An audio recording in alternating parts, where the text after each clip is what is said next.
Hello and welcome back to another episode of LMS Cast. I'm joined by a special guest. Her name is Sarah Noel Block. You can find her at sarahnoelblock.com.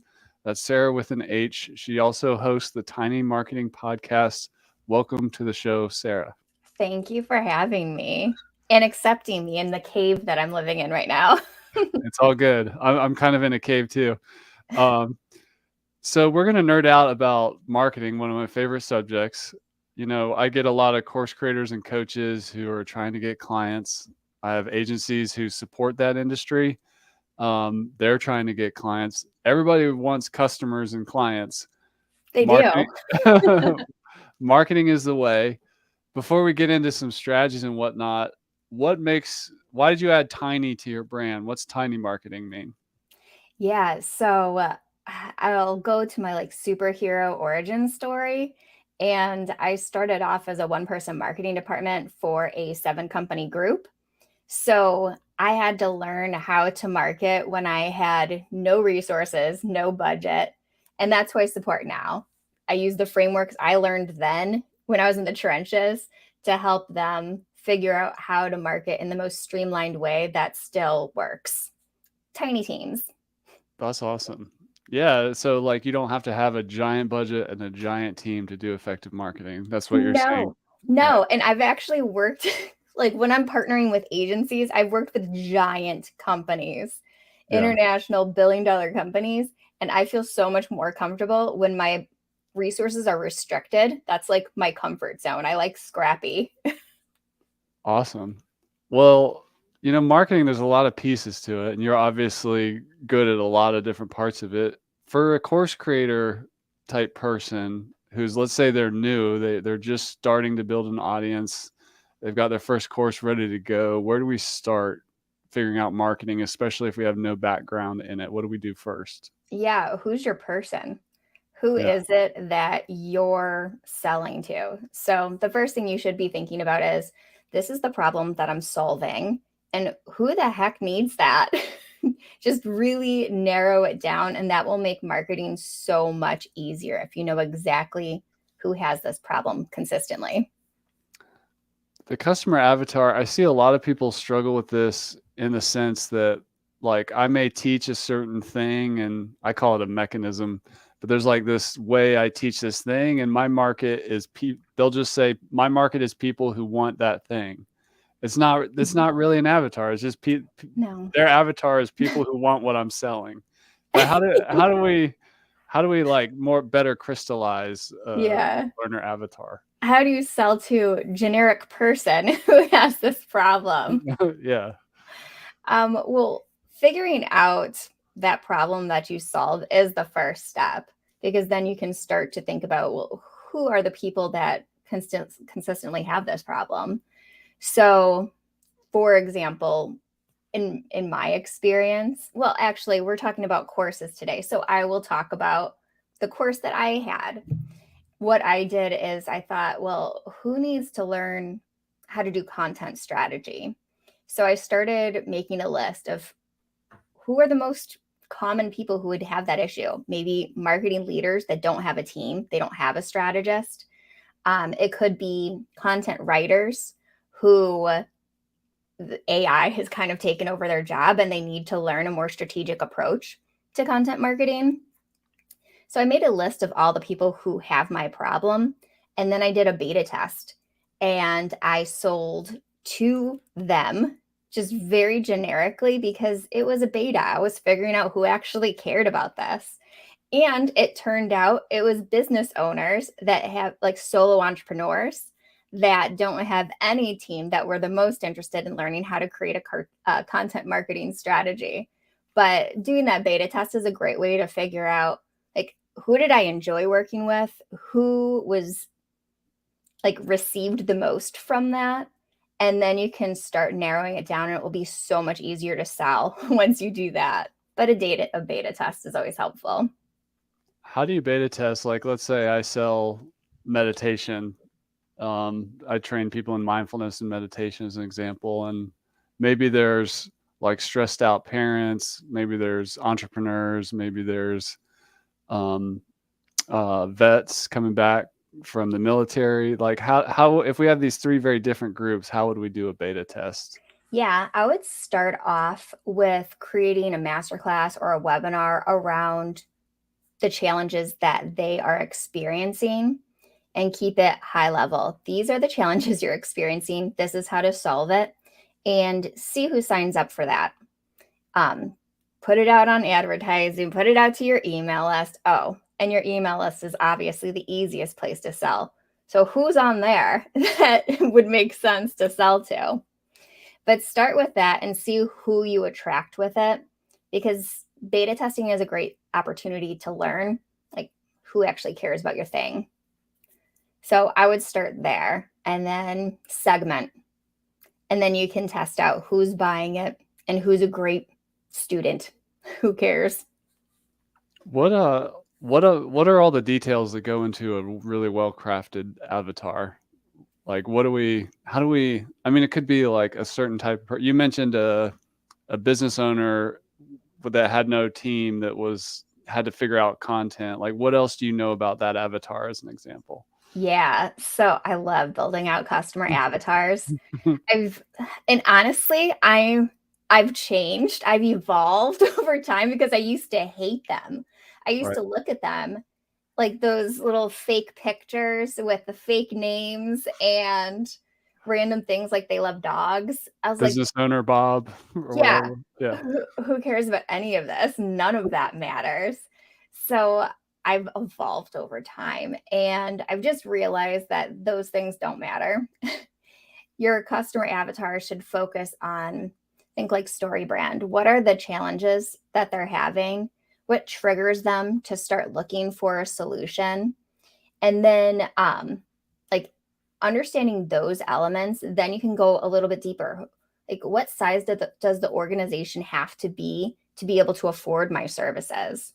Who did I enjoy working with?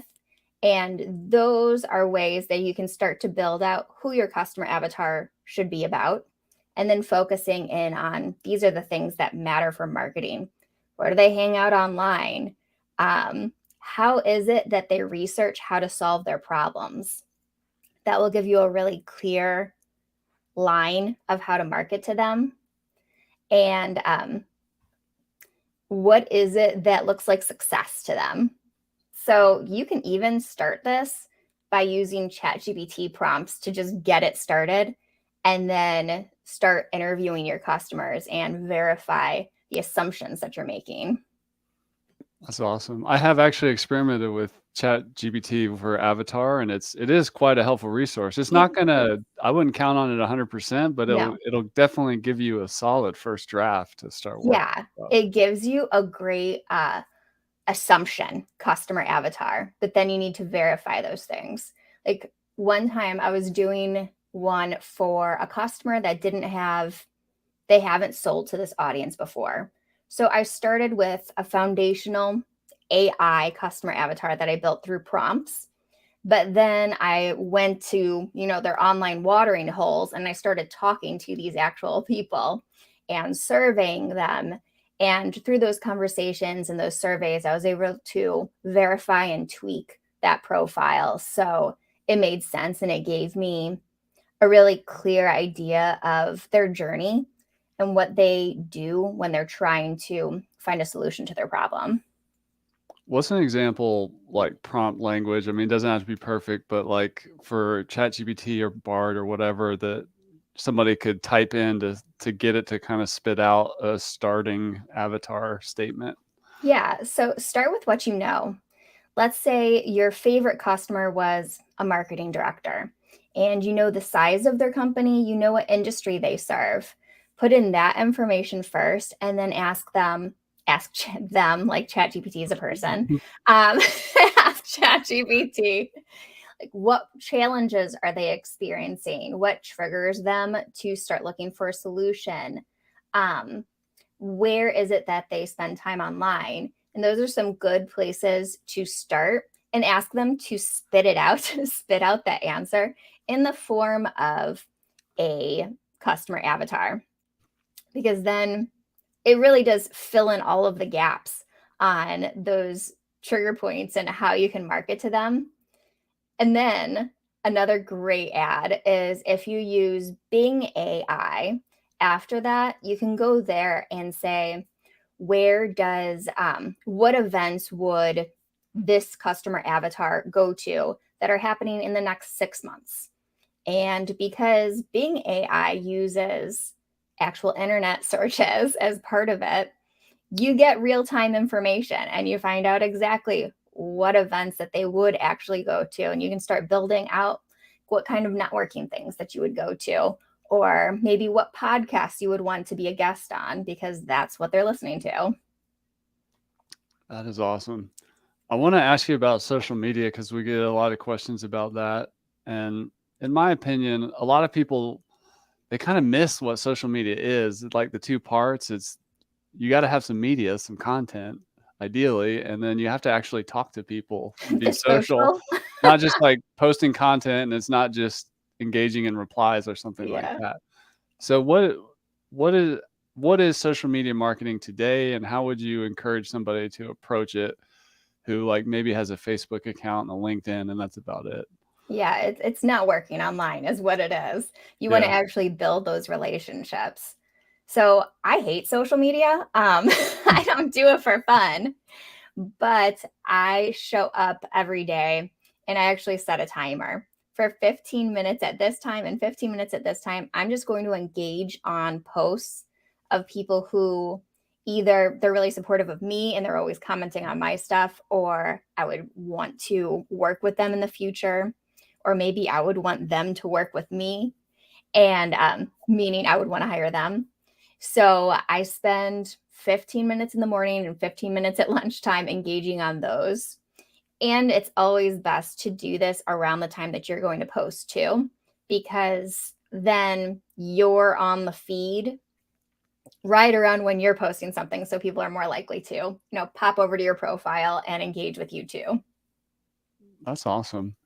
What like how would you translate that to in-person events? You mentioned going to like where does my avatar hang out, perhaps at a conference or trade show or whatever.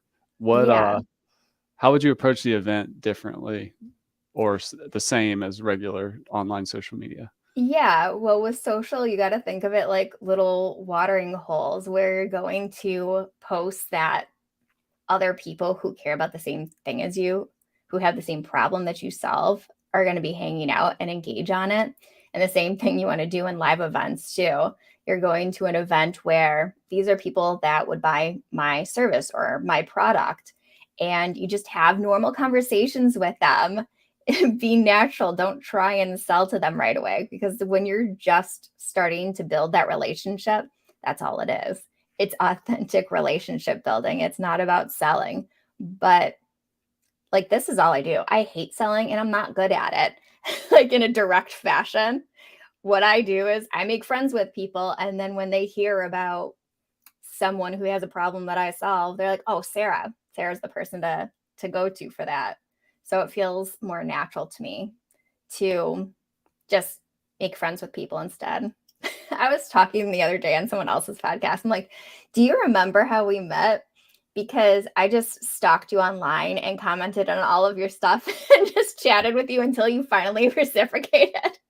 She's like, yeah, you were pretty persistent. And I'm glad you were, because eventually we became friends. That's my awkward way of making friends online, I guess. I totally relate and have done the same thing. How about more like partnerships or leveraging other people's Oh, audiences? How do we do that and yeah. actually make it work? Well, based on the way you phrased that, then you probably saw that I had recent content about that. But like, that was the name of the episode of Tiny Marketing. I love partnerships, and that is how I built my business. When I first started, I had no audience, just like everybody else. So I partnered with product companies that had the same audience that I serve. And I partnered with other service providers. And we would do joint webinars together, or we would do newsletter swaps where I shared their lead magnet and they shared mine. Or actually, when I first started, like now, Tiny Marketing is primarily a podcast. But when I first started, it was a live stream show. So I met a ton of people that way. And that was probably the best decision I ever made, because a lot of my work came through the people I met who I just interviewed. And that was not intentional. That just lucked out that way. That's awesome. How about content? You mentioned um, you know, sharing content on social media and posting at certain times and stuff, but how do we like actually come up with a content strategy and avoid the burnout for our avatar and actually create the stuff? Yeah, I feel, well, one, if you just have like 3 pillars that you consistently talk about, that's the easiest way to do it. I always start off with, these are 3 topics that I talk about, and here are a bunch of subtopics that would make sense for it. And you could just create a mind map around that. These are topics that make sense.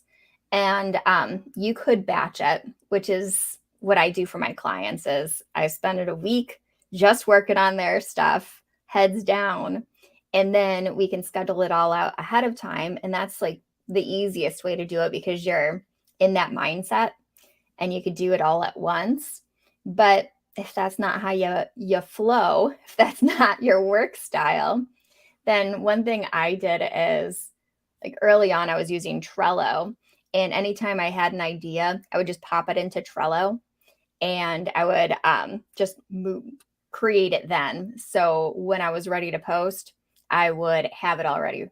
Now I'm even lazier, and I just use my Apple Notes. And anytime I have an idea, I start typing it away. So I have a big old notebook of ideas for when it's ready. And if you struggle with, like, okay, great, I have those pillars, but what do I talk about within those pillars? Again, you could just go to ChatGPT, throw your pillars in there and say, give me 20 topics that XX audience would care about within this pillar. And there'll at least be a couple that you liked in there. Any other tips on working with AI, what to do, what not to do? Well, clearly I love AI. It saves so much time. Yes, I do have tips. The biggest issue I see with it is that the copywriting, it's all generic and sounds exactly the same for everybody. So Mhm. if you use it for copywriting, I haven't seen great stuff from that. So if you are not a writer and you want to do that, that's cool. But go to the hooks and the closes every single time and make sure that it is an actual hook that you would say, and read through it. Look for your voice. Make sure it's there. Make sure you have a good closer that's not some read this post, blah, blah, blah. Instead, have it more personalized. And then I think it works if you do a lot of editing to make it sound like you, because you don't want to sound like everyone else. But in my to-do category, one thing I love to do is I do a lot of copy for my clients. And so I will write it out, and then I'll ask ChatGPT to grade me. I'll put it in there and I'll say, this is meant for this audience, and I want them to take this action. What should I do to improve it? And what do you like about it? Because I need a little compliment from my AI. And, it gives me really, really good advice. So it's almost like having a beta reader or a secondary editor on your work. So I really like that. It's like, you should actually have more testimonials here, because it would show your authority. I was like, you're right. You're right. For the people who haven't heard of it before, what like if you have some kind of content framework, like there's a hook and then there's the main content or story and then some kind of close or call to action. What's the structure there? And like, can you explain a hook and what the call to Yeah. action should look like and stuff? Yeah. So every single piece of content you create should have a hook at the beginning. And that is something that draws the audience in. So it could be a question, a bold statement that might push people the wrong way, but push the right people the right way. Um, or like some interesting fact or statistic, something that draws people in. And that's the hook. That's what gets people excited. It could be a story too. And then the body of your content would be the meat. It is what you're teaching, just a little snapshot of your lesson that you're teaching. And then the close will give them some sort of action to take. So on social media, it works best if you do your close in like a PS, and then the action. If you want to read more about this, or if you want to listen to the whole episode, the link is in comments. Or PS, if you like this, then you would love this workshop that I'm putting on, and blah, blah, blah, whatever action you want them to take next. Awesome. And what do you recommend? Like, what would you recommend for a course creator or coach for a lead magnet, one, and then number two, some kind of sales conversion event to like close the sale, number two? Yeah. Yeah. So I have found with courses that video content as a lead magnet works best, some sort of masterclass or a webinar. If you're just starting out, I love a live webinar, because that is the only type of content that I can think of that can pull people in as a top of funnel lead and bring them all the way through to a sale within 30 minutes. It's the only thing I've ever experienced that does that, because like content marketing is know, like, trust. That's your goal for every single piece. And a webinar is the only way to get that know, like, trust happening all in one piece of content. So I like that best. They have an opportunity to actually get to know you. You want them to learn something. Like you want them to have some sort of win by the end of it, but also a little bit more like, but I need more to be able to get to the finish line on that. And that's how you actually sell the course, is having that, but I need more feeling at the end of it. What's the key parts of a webinar? Like if somebody's like, okay, I got to like choreograph this thing or outline it, and I'm a little overwhelmed, like what are the main components of a webinar? Well, are you talking about just the presentation or the whole process? Well, I was just talking about the presentation. Maybe we'll start there.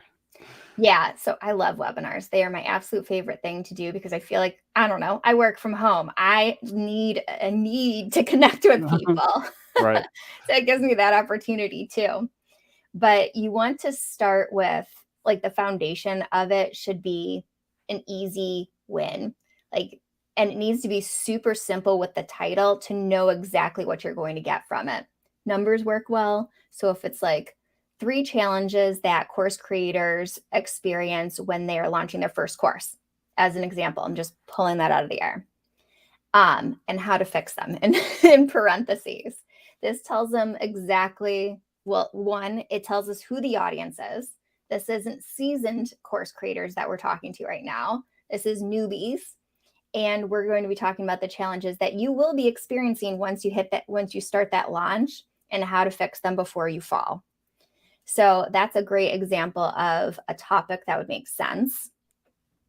And then you want to break it down into easy challenge solution format. So they're learning a little thing. By the end, you want them to have one thing that's tangible that they had at the end of it. Like maybe you gave them a template for solving one of those challenges you discuss, and an opportunity maybe to do a little upgrade and work one-on-one with you to complete that template. And then at the end of it, you'll want to make sure that you save that time to be able to actually pitch the course and tell them how they can get the rest of the solution. So that would be the basic framework. And I would keep it within 30 minutes if possible, because people have limited time and brain ability to stay with you. That's awesome. And what were you meaning with like outside of the presentation, there's the more of how does it fit in? What did you mean There's by a that? whole funnel involved in a webinar. So you'd need at least 2 landing pages. You would need the one that brings people in and has them sign up for it. No, you would need a thank you page after that gives them additional information on what they would need. And then the actual page where the webinar will exist. And then you need an email series before and after. It sounds complex, but really you could sit down for a couple hours and put the whole thing together. Awesome. And is the before to just kinda reinforce why they should come and show up live, and then the after is to kind of follow up on the value and encourage the call to action? Is that basically it? Well, the first is to get people in the door. It's Okay. get people signed up for it. And then, so you want that first. You need people to actually show up. And then, once people sign up, yeah, sending a couple additional emails about the importance of signing or showing up live is so important because it's a lot harder to sell if they don't actually show up. So I like to add a little incentive. If you show up live, you get this bonus bundle that you wouldn't get if you watch the on demand version. That usually helps, is giving them some sort of bonus for attending live. And then the after emails would be, yeah, here's the replay. And then you can move them over to the sales sequence on selling your course. It's a nice little Awesome. funnel. Yeah, yeah. And, you mentioned copywriting, and for people that aren't, trained as copywriters or haven't invested the time, I think some people get kinda scared by it. How would Yeah. you What tips would you give to ease somebody into copywriting and help them get started? Like, what should they focus on first to develop their copy to increase their marketing value? Yeah. So if we're talking course creators and what they would need to do first to copyright for themselves, I would start with frameworks because courses, all of the copy that you need is very framework based. You're sending very similar emails in the sales sequence. You need to talk about the same sequence of things on the landing page, the sales page. So starting with frameworks will make it so much easier. And just do keep your voice active. That's the biggest annoyance that I see when copywriters are using a lot of passive voice. And then make sure your headlines really pop because people are scanners. So as long as your headlines are really good, then you will keep them engaged and pulled through on that sales page. And you don't need a ton of copy. If you just have short sentences and short paragraphs that are talking about the important things, the things within that framework, then that will work just fine. You don't need to be a brilliant copywriter. If somebody's putting together a course landing page or sales page, what are some of those key pieces in the framework of a decent sales page to focus on? Like, what are the components? Yeah, I was actually writing a sales page this morning. So I'm going to try and fast forward in time to remember what I was doing with it. So the first thing is like a eye-catching headliner that talks about the problem that you're solving. And then the subheader should be the transformation that you're promising. Those are the first two things that you want to talk about. And then give plenty of buttons to be able to move straight towards the purchase on there. You want to include the challenges that they are experiencing, this what their life could look like. I like to do this in bullets. So bullets, these are the challenges that you'd be experiencing. Bullets after that, this is what your life could look like once you have solved those challenges. You want to make sure to have who is this right for? So your customer avatar that we were talking about at the beginning of this conversation, put all of those pieces in the who is this right for? Just bulleted list. And then who is this wrong for? Which is important because you want to attract, but you want to repel. You're not selling to everyone. So put in the people that you don't want buying the course. Now, I'm not saying, Jack, I don't want you buying the course. I'm saying, hey, this course is actually meant for entrepreneurs, solo entrepreneurs. It's not meant for enterprise. At that level, this isn't what you would need. Something like that. So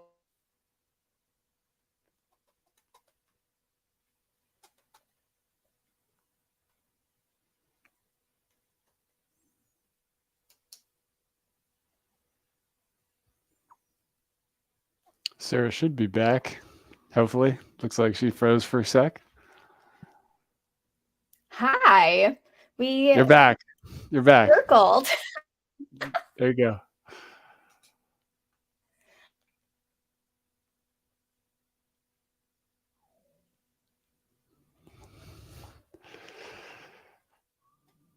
We're good. Can you All right. hear me and see me? Yeah, you're back. You're back.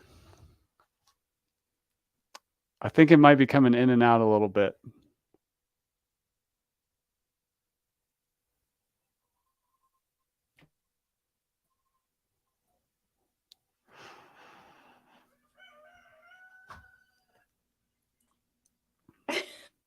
There you are.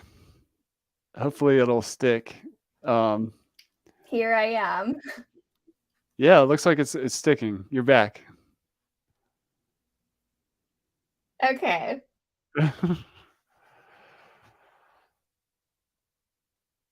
Mm.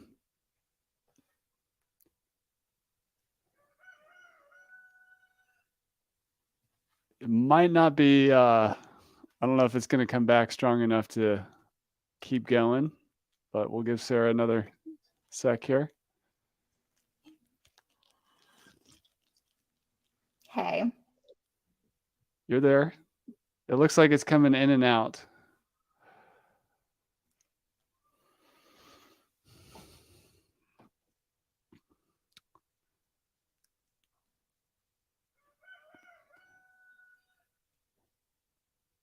So what we can do here is we can do a part 2 with Sarah when she's when we're not having some internet issues. So we will try again in a little bit and put it all together into a complete episode. Sarah, thank you so much for coming.